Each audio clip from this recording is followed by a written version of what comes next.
Inulan ng batiko sa social media ang kandidatong kongresista sa Pasig na si Attorney Christian o Ian Sia matapos na magbiro ng below the belt sa kanilang pangangampanya.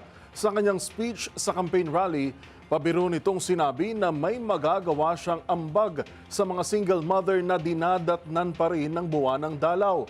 Banggit nito, ang mga single mom na hindi pa menopause, isang beses sa isang taon ay maaari anyang sumiping sa kanya at ang mga interesado ay maaari nang magpalista. Kaya ito ho ang bag ko para sa mga solo parent ng Pasig. Minsan sa isang taon, ang mga solo parent na babae na nireregla pa, malinaw, nireregla pa, at nalulungkot, minsan sa isang taon, pwedeng sumiping ho sa akin.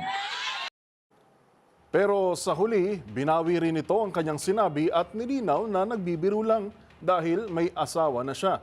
Hindi naman nagustuhan ng netizens ang kanyang pahayag kung saan may mga nabastusan at may nagtanong pa kung hindi raw ba saklaw ng Safe Spaces Act ang pinagsasabi ni Sia na kinulang din daw sa GMRC.